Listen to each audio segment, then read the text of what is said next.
Hi BJJ Library lovers, Saulo Ribeiro here. The time has come, our first woman in our instructional series for BJJ Library. We have the pleasure to have you here with us, Mackenzie Dern. A pleasure to have you here, Mackenzie. Thanks for coming. Yeah, thanks for having me, guys. I'm glad to be here. You know, daughter of Megaton, one of the best in the business, girlfriend of Tanquinho, one of the best in the business, and one of the best Jiu-Jitsu athletes, most beautiful girls, only 20 years old, been training, you guys might not know, since she was 3 years old, 17 years training Jiu-Jitsu. It's a lot. Mackenzie, first of all, how's everything start? How was your beginning in Jiu-Jitsu until today? Yeah, so my dad, he has the academy since I was born. So it's like instead of having a babysitter, it was just easy to take me to the academy and just let me run around. And you don't really think that the kid is like paying attention to Jiu-Jitsu, but then one day, like when he put the gi on and said like, okay, break fall. And then I go and like kind of knew what I was doing, because you're not paying attention, but the kids are like watching, like every day I heard him teaching class, and I wanted to watch the movie, but like watching the class and wrestling with his students, so it just kind of came natural. It was like a lifestyle. It was like, okay, brush your teeth, go have dinner, go train, go to school. It was like just a routine. It wasn't nothing like, do you want to go train? It wasn't a question. It was like something that you just grew up doing. So I did that, started like to really start to train. My first tournament was when I was 6 years old, and like back then you never fought any girls, but my first tournament I fought a girl and I lost. And like I was fighting and my dad told me to do something and I looked at him and then she took me down and then I cried and then I lost. And so it was crazy that now they have like all these girl divisions for the little kids, like girls fight girls and boys fight boys, because I remember growing up just fighting boys in the tournaments, and like once I beat this boy, and after he like asked me to go play tag with him at the tournament. So it was just like crazy, that now there's so many more little girls getting into it and everything. And my first tournament as an adult was when I was 16 years old, and I loved it. Like I had my dad behind me, and I was really lucky to have him like invest in my jiu-jitsu. Like I was able to compete like in Europe and Brazil and all over the world. Like at Purple Belt, he started to take me to do seminars with him, and it was his seminar, but like I was like helping him, so I got to see firsthand like how to teach. And because it's hard, you see, like competing is one thing. You can be like a great competitor and like maybe you're not that good at teaching, or you could be a great teacher and maybe competing is just not really like your thing, So he really helped me to see like what's the best way, how to treat the people at seminars and what to do. So and people can like, wow, but she's at 3 years old already doing some jiu-jitsu. But which age you would say you got hooked? You say, oh, I love this. That's what I want to do for the rest of my life. Yeah, probably like 14, Like 14 is when you go into high school, and all the teachers are like, okay, you're going to go to college, or what are you going to do? And the boy is asking, jiu-jitsu? What is that? Yeah. And like, I start to like, 14 is when I like got my first world title, it was at juvenile, but it was my first world title. And like, I saw that like, man, like I have a future in this, maybe I can like do this. And that's like when you start to think like, okay, or I want to go to college and maybe focus on something else, or am I going to like try to do this, like when I saw that, like to win, and even if I didn't win, but like to be there in the tournament with all my friends, and because we have like a lot of friends in the jiu-jitsu community, it's like a really strong, tight community. So that's when, like, for sure around 14, I was like, no, this is what I'm going to do. College can be like maybe when I'm older and maybe I don't want to compete anymore, I can go to college, it will always be there. But right now, I just want to focus on competing. And what would you say, being a daughter of who you are, for Megaton, a guy that is well known for compete a lot, for training a lot, be a hard worker, it's easier the process or make it harder? I think that he was like really good. He always helped me. He never like took me aside during the training like classes. He never took me aside and like did something special for me. He always treated me like the same as everyone, all the other students, you know.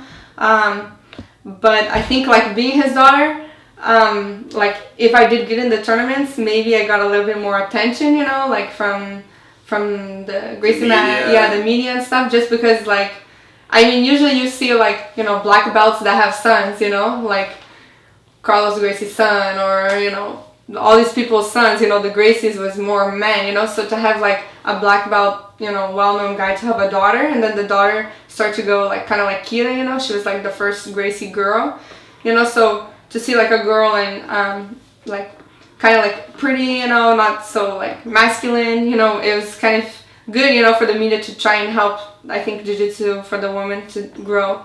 So it was like I got a little bit more attention, you know, because he's my father. But after time, like I started to feel pressure, you know, like, man, not because of me, but I wanted to like represent him good, you know. I didn't want to like lose, not for me, but I didn't want to lose because I didn't want to make him look bad. But after I was like, that's so silly, you know. It's just like that. Your bless is your curse. Yeah. You gotta deal with. Yeah. So of course your dad is a big influence on your jiu-jitsu. But when you growing up, who taught you jiu-jitsu the most? What girls have you been influenced by? Who are your idols? How was that mature transition?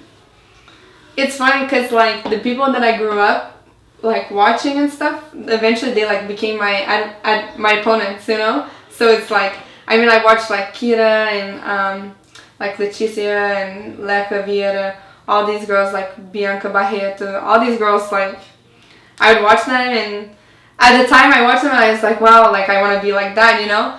And now I realize like how difficult it was for like the girls to have like sponsors, you know. Like today I'm so lucky because I have like sponsors that take care of everything, you know, like I live off of this, you know. And I realized like back then I didn't think about that. I just thought about like, oh man, they're world champion, like that's it, you know. But girls, we have so much behind it. It's not just to be a world champion, you know, but to like be able to market and kind of get the same thing, like the same respect as the guys, you know, and to be able to make money and sponsorships and make the same, you know. And I'm like, man, I can't believe that they had to go through even harder than what we have today, because I feel like it's still hard for us, you know. So imagine for them back then, you know. So I mean, I watched like Kira and all these girls, and then I ended up fighting them, you know, and it's just crazy, you know. I just fought like Ana Laura, who I used to watch her competing, and I fought Kira and I fought Bianca Barreto. It's like, it's so crazy, you know, how the game evolves. In your opinion, which one is the best one you have fought for the girls? I mean, Ana Laura is so good. She's bigger, you know, so, but to be like undefeated, you know, and for her to like have a surgery, she had a surgery in her lower back, and to come back, and on her first year back this year, she won the worlds, you know. That's like crazy for me. I think that's like really good.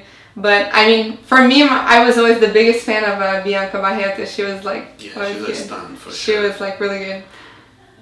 And of course, you always have a regiment, all the girls looking to know what a really professional athlete that I consider you being. So how is a day in a training camp for Mackenzie? How is that start? You wake up and then how it goes? Yeah, so like I usually do like I wake up and I have breakfast, and then I used like before on the other Do you belts. follow any kind of diet? Depends. Sometimes I like if it gets close to the tournament and my weight is heavy, you know, I usually fight like 129 pounds with the gi. So usually I have to cut like 6-7 pounds. But if I have to cut weight, then like I have like oatmeal and like egg whites, something. It's not my favorite food, but you have to do it, you know. And like I usually have breakfast, and before the other belts I used to like work out and then go to training.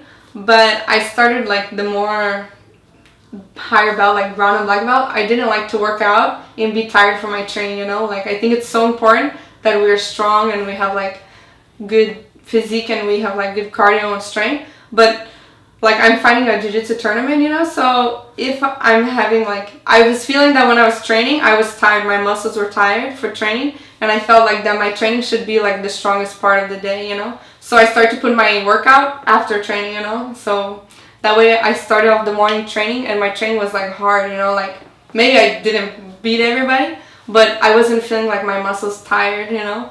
And so in my mind, I felt good at training. I didn't feel like, oh, it sucks, you know. So I would train, and then like have lunch, and then I'd work out after lunch, and then at night, and like I like to do like lifting weights to get strong.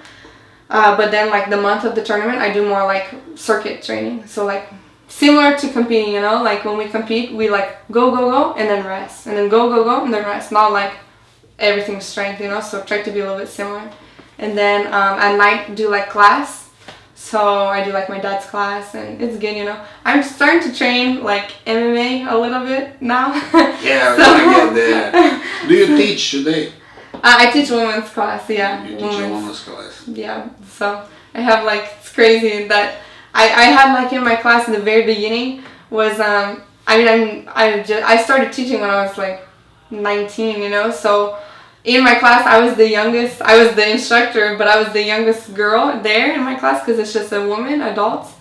And one of the girls, she fell on her shoulder, and I was like, oh my gosh, like I didn't know what to do because I'm like you're older than me, like what do we do, you know? And I'm like, should we call the ambulance, you know? But she was fine, you know. It was just crazy that I'm like, I'm the teacher, but I'm the youngest one, you know. So we figured it out and everything, and now like I get younger girls, you know. I have mixed, like, you know, 30s, 18-year-olds, 16-year-olds. Yeah, so now I'm starting to get like more girls that do competition. I mean, I like to help all the girls. They do like just jiu-jitsu for self-defense, that's good.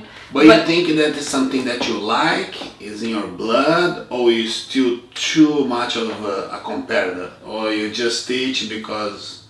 Nah, I mean... Are you enjoying the process? Yeah, I like to see like the girls going to the tournament and teach. I like to help teach, you know. It's so fun. I'm like so fun having. I'm not the normal like instructor, you know. So we're like always messing around, and like I like to train with my students, you know. And after time, it was like an extra training for me, you know, because being a girl all the time in training, like unless my dad or my boyfriend or the guys help me, they're just like killing me in training, you know. So my class, the women's class, was like time for me to like do drills or try something new, you know, like with my students.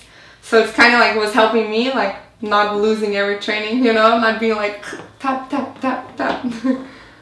And what about the off season?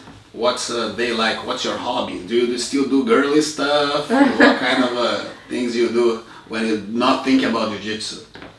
That's hard. It's like jiu-jitsu 24/7. So, I mean, I like to like do my nails, you know, like my hands are jiu-jitsu hands, you know, so I don't have like the most beautiful hands, but I like to do my nails, and but it's hard. Like I'm doing a lot of like seminars when I'm not competing, so even like my off time is like traveling all the time, you know. So when I can stay at home, I like to stay at home and like watch a movie, and you know, have like I have my dogs, my two dogs that I put their clothes on now, like dress and like a sweatshirt, and they're so cute.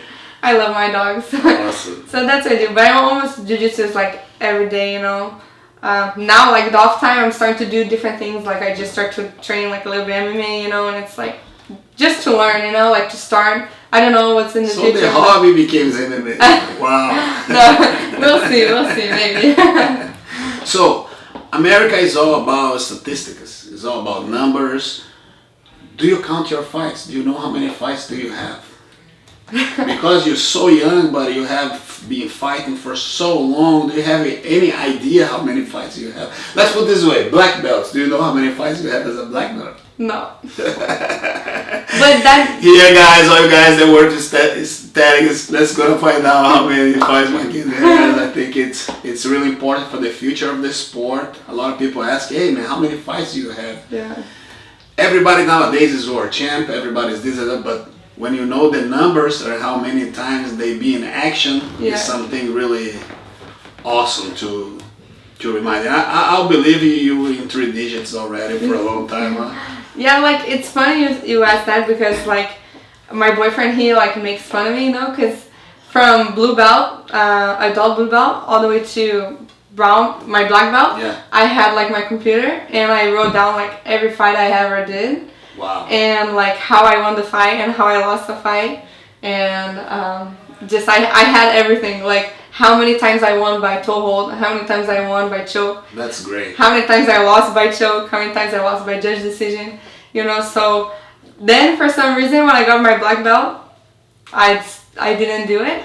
And I think just was kind of like, black belt was my first year, and like at brown and purple I kind of felt like a lot of pressure, you know, to do good, you know. And when I was black belt, it was kind of like the weight of the world was like lifted off my shoulders, you know. So it's kind of like just for me to like go and do my best. Like black belt, I would be fighting a black belt that's been a black belt for like 20 years, 10 years, you know. So I don't know, but now I wish I counted how many fights I had the black belt. For sure I'll probably go home and try to remember every fight. Perfect. It's good to think about it.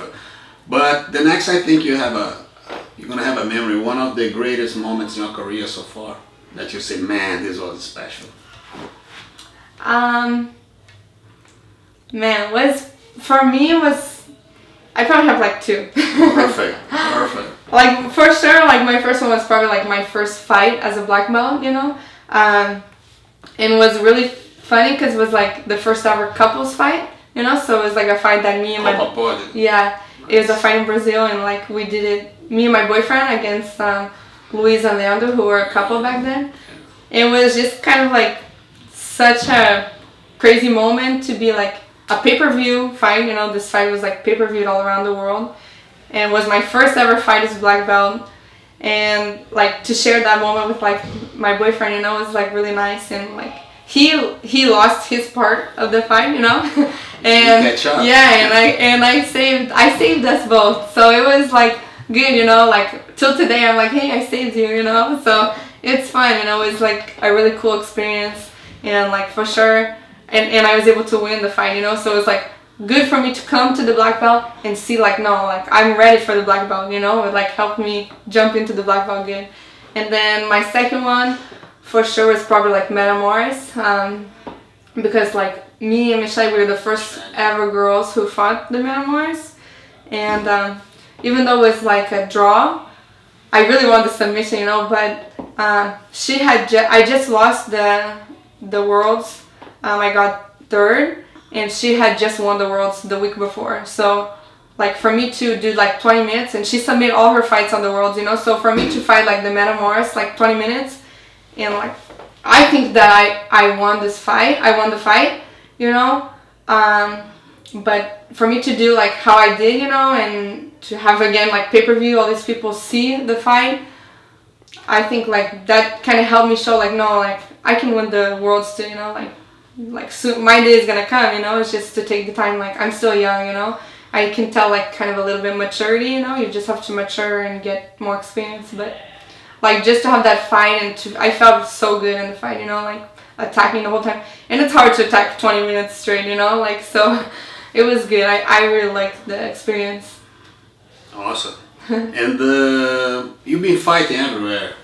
Copa Pódio, Metamoris, IBJJF, World Pro, No-Gi, Abu Dhabi, everything. Which rules you like the most? Which one fits your profile the most? Or would you say, man, I like this rules better? That's so hard. Yeah. That's why all these tournaments are fighting to get a rule that the fighters like, you know, and you're a high level athlete that is being the top of the food chain. Mm-hmm. I mean, I like the Metamoris, you know. For me, the Metamoris is like the best, you know. Free spirit, just go. I mean, I think like I like the Metamoris because I think that like the money, you know, they really take care of their athletes.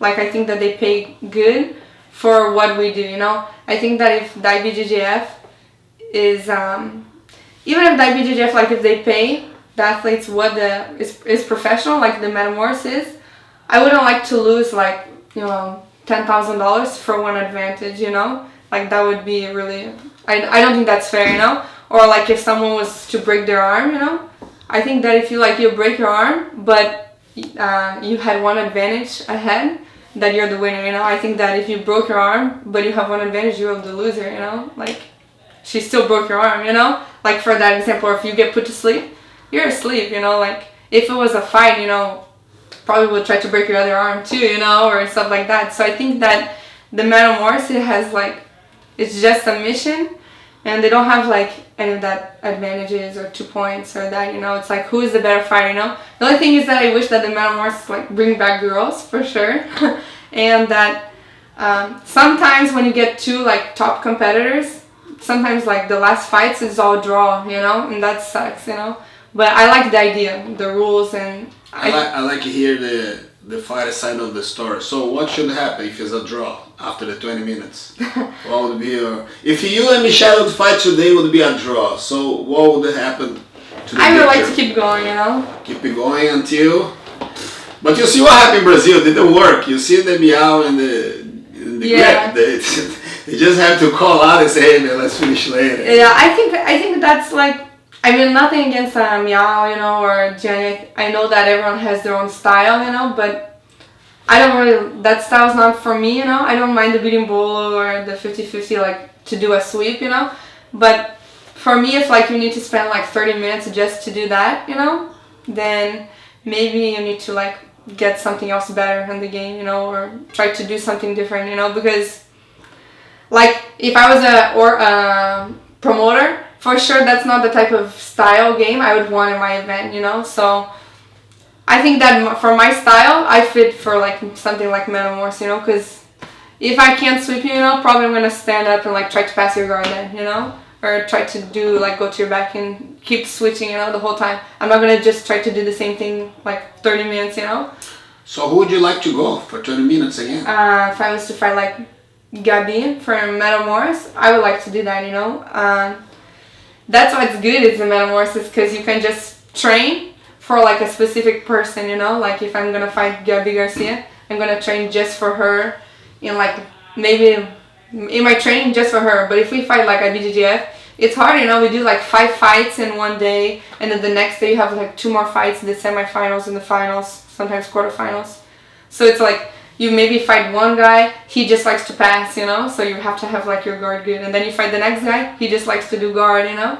So then we have to, like, you know, you have to be all around perfect, you know. But Metamorphosis is like, you can train just for that person, you know. Like, I wasn't at the No-Gi Worlds. I saw a picture, you hanging in Gabi's leg. That is a historic picture for me. It's just represent what Jiu-Jitsu is all about. You have a chance. What was your mindset, mind process going to that fight? Say, man, okay, I mean, no-gi, I'm gonna fight her. Yeah, I fought Gabi 3 times, twice gi and 1 time in no-gi.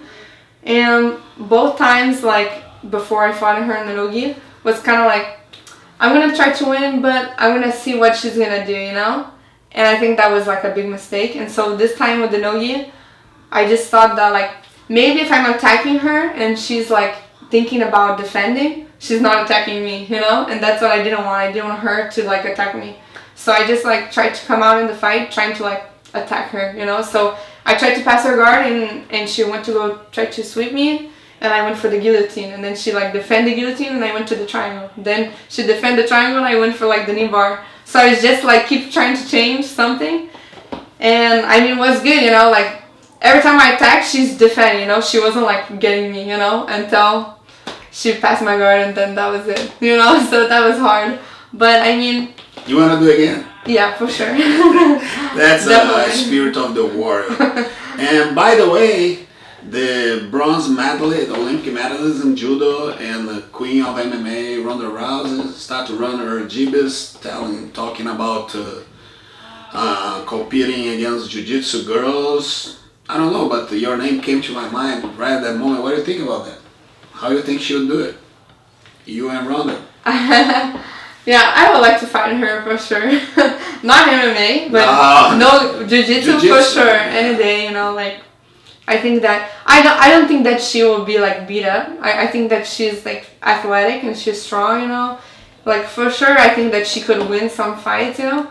But I think that if she thinks, like, any day, anytime, any rules, like, she's like really mistaken, you know. It's not like we train, like, if she is not undefeated in her own sport, that's judo, you know, she's a bronze medalist, right? So she lost in judo, you know, so maybe she should be undefeated first in her sport and then try a different sport, you know. So, you accomplishing numerous world championship, now you are in a black belt. What would you vision yourself winning first? World, black belt, or ADCC? Man, both of those are like... Yeah, but which one would say, I want this bad first? Because next year you're gonna have both. Yeah. So, you know. Yeah. It's funny, you know, because like my boyfriend, he is like 31, you know, and I'm 21, and he wants to have like kids and everything. And I'm like, man, I'm like young, you know, like I want to wait, you know. And I kept like telling him like I want to win the ADCC and the Worlds, you know, like both, not just one, you know. He said, full circle. Yeah, but if you win the Worlds, you know, maybe you can have like, no, I want both, you know. And not just once, I want like to win both of them multiple times. So it's for sure, I think that I would want the Worlds, you know, just because, I mean, everyone knows the ADCC, but I think still today, ADCC for the men's is still stronger than for the women. Like, I know that last year, or 2013, ADCC was like 8 girls, that's it. And maybe it was like Luana and Michelle. That's like the 2 best ones, you know. So out of the lower division, like 2 of them is like world champions, you know. The rest are like, I mean, not that I'm taking the respect from both all the other girls that fought. They're all like really tough, but like some of them just kind of like have to fill in the spots, you know, because some people couldn't go, or maybe they won like a trial, but not that they were like world champions, you know. So for the women, you can have like some tough girls, but it's still not as strong as like the world's IBJJF, like the world for sure black belt. I don't think like someone is there, especially now you have to have points to fight the IBJJF. Probably you're not gonna fight the world's black belt unless like that you wanna win, you know. In ADCC, sometimes like for the girls, they have people that go just to like say they were there, you know, but not to win, you know. So I think that today, as the woman, if I was a guy, probably would be like ADCC, you know. But since I'm a girl, and I think that the women's in IBJJF is stronger than the women's ADCC, I think that the world's black belt is... So that's gonna win both in 1 year. Yeah. Especially being in the Amazon, that's gonna be a yeah, for sure. And it's gonna be I hope so. Something special. You're American, your dad's Brazilian, and you speak fluent Portuguese. We can see when you came back from Brazil. What was the experience in Brazil living over there that you took the most, from the training, from the food, from the people? What would you say that you tell everybody that you should go to Brazil for? I think that it's kind of like good and bad, you know? I think like everyone thinks that Brazil is like so nice, and like it really is nice, you know, like I had a good life in Brazil, you know, like I went to Brazil and I lived with like my grandma, and like I just would like ask daddy, like call daddy, hey, I need some more money, you know, and he just send me money, and I just train, eat, go to the beach, and that's it, you know, and compete when I want to compete, you know. And the truth is like that's not the reality, you know. The reality is like people work, train so hard. And so I think it's good for people to go there to see how lucky we have it here in the United States, you know. Here in the United States we have like tournament every weekend, you know, like IBJJF tournament, not like, you know, Copa de Jacarepaguá, you know, like, you know, like a little tournament in Brazil, you know, that, not that it's bad, you know, that's what they have, you know, but for us, we need to take advantage of it here, you know. So I think it's good for people to go to Brazil and train. And for sure they're gonna see it like, man, this is awesome, you know, I'm just training on the beach, you know, like vacation.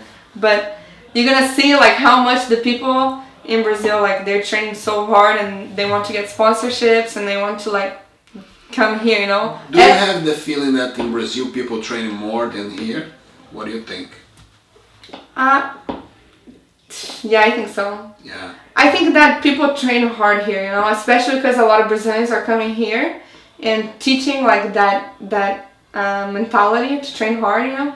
But I think that in the United States sometimes people are getting a little like a little lazy, you know, like, oh, we have the academy, like, you know, they don't want to like train hard, you know, they just want to train the things that they're good at, like a beating ball, for example, you know, they just want to do the beating ball, they're so good at the beating ball, but they go to training and that's all they want to do. They don't want to be put in bad situations, you know, and in Brazil it's not like that, you know, like Brazil, every training is like 100% and like try to kill each other, you know, and then like maybe like you guys kill each other and then like shake hands and go to the next round and try to kill the next partner, you know, and then at the end of training it's like friends, you know, and then go the next day. Like here it's kind of like, I don't know, I see a little bit more that they don't like to be in bad situations, or like, man, all the time the guys passing your guard, like they don't want to do guard anymore. They just want to stay on top. If they pass the guard, they like tap and start over, you know. They don't like keep fighting, you know. So I think that's the only difference between like Brazil and the United States. But it's getting better, you know. Like the more Brazilians coming here, and the Americans, like they're getting so much stronger. You know, the teams are getting bigger here, and they like to fight. So what's the percentage you consider yourself today? Brazilian, American? What's the instinct that talks louder now? I think that, I mean, my whole jiu-jitsu is like Brazilian, you know, like my dad is Brazilian, my boyfriend's Brazilian. That's who I train with every day. You speak in Portuguese with them? Yeah. Oh, nice, nice. But we need to speak English to help my boyfriend learn English. But when you go and like you're training and he's like going too hard, I'll speak to him in Portuguese. Oh! Yeah, I'm just like speaking Portuguese, like getting mad, you know. But I mean that's how I feel that like in training is like they kill me, you know. They kill me in the training every day, so I learn like that. And it's funny because like I'm kind of someone who I have like Angelica Galvão. She's like a really good friend of mine, and she'll train with me, and she's like, man, you're like really good in tournaments, huh? But like training, you're not so good, you know. I'm like, man, I'm like, you're so mean, you know. But she's just joking, you know. But just because like when I'm training, I'm trying different things, you know. So sometimes they pass my guard, or sometimes like they catch my back, you know, because I'm trying different things, you know. I think training is the time to try. What makes Mackenzie mad? When daddy or boyfriend put a beat on you? Yeah. Yeah, that's the time like that I start to cry, you know. Oh, so it goes to the cry mode. Yeah, I'm a girl, you know, so we're emotional. So sometimes like I'm crying training, but I get like mad when they let me submit them all the time. Like sometimes they just like submit like 20 times in one round, you know, but I know I'm not submitting them 20 times, you know, so I try to tell them like, don't go too easy on me, you know, I want to do like a little bit harder, you know, but it's hard. Then they go too hard and then I complain, and then they go too easy and then I complain. It's all love. Yeah. It's all love. We haven't seen, especially now that they open the mixed martial art for women, the fights are awesome between women because they take kind of personally and they come after each other. Do you feel the same in Brazilian Jiu-Jitsu? Yeah, I think that girls are personal in Jiu-Jitsu too, for sure. Like, I don't know, like, we have friends in Jiu-Jitsu for sure, but sometimes like you fight someone and you can tell that like maybe they're not respecting you as much as like if you beat them, you know, like they just want to respect you when you beat them. So I think that when we fight each other, that's why the girls like we like go so hard, because like we have so much to prove, you know. We need to prove like not just to the opponent, but we need to prove to everyone else that we are good like the guys, you know. So but I don't know, when you're punching on the face you can get more mad than in like chokes or arm bars. So that's our final question. Everybody wants to know, is Mackenzie will ever fight MMA? I don't know. Megaton is gonna let you do it? Tanquinho is training for that? For sure. What's the deal? I mean like, my dad, he doesn't like to see like, you know. Even then I don't think you like it. But I mean it's so much fun to like punch the pads, you know, but when like you're getting punched, it's a different story, you know. But I don't know, for sure not like right now, but maybe like in a year or and a half, a year and a half. So it's soon. Maybe, we'll see. You gotta win the world and it's easy first. Exactly. Okay. So Tanquinho, the kid's gonna have to wait longer. Yeah. The kid's gonna have to wait longer. So let's get like our ring first, right? Perfect. Oh, here. Perfect. Sounds good. So a lot of girls now, we haven't seen in America some group of girls training 100 girls here, 100 girls here. It's just blowing up. It's like the women's jiu-jitsu is going to the roof. What would you say for these girls that are now blue belt? They start and say, hey man, am I gonna be able to make a living? What would you tell them? What kind of words would you give to them? Yeah, for sure I say like, yeah, it's possible, you know, because like that's what I do today, you know, I make a living off of jiu-jitsu.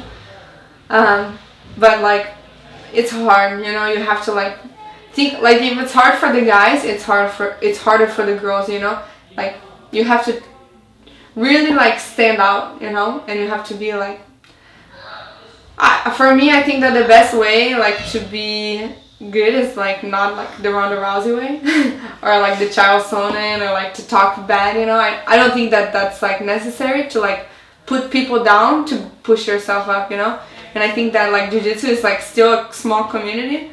So if you're like that in jiu-jitsu, like people will not like you, you know. And in jiu-jitsu you need to have like friends and you need to be like have people that like you because that's what's gonna like help you in the future, you know. Like people, no one's gonna want to bring you to do a seminar if you're like a bad person or if you know what I mean. If you're not someone nice in seminars and sponsors like someone to represent their brand and to be like a good influence and people to like them, you know. So I would say like you need to train, you know. You can't be like winning everything, you know, but be like a bad person. But you can't like be like pretty or a good person and not win nothing, you know. You have to be both, you know. So you have to train hard and just focus and don't put anyone down to put yourself up, you know. Like just be you. Nice. Here's the word of the champion. You know, considered by a lot of people in the jiu-jitsu world one of the best in the business, including myself, you know, future Hall of Fame for sure. And that's helping to spread the jiu-jitsu, the women's jiu-jitsu in the world. And it's a pleasure to have you here. I'd like you to let a message in Portuguese so the Americans can try to understand better the Portuguese. I tell them, if you train Brazilian jiu-jitsu, you gotta try to speak Portuguese. And for the Brazilians that are watching all over the world. Obrigada a vocês. Espero que vocês gostaram da entrevista, das posições e obrigado pelo todo o apoio.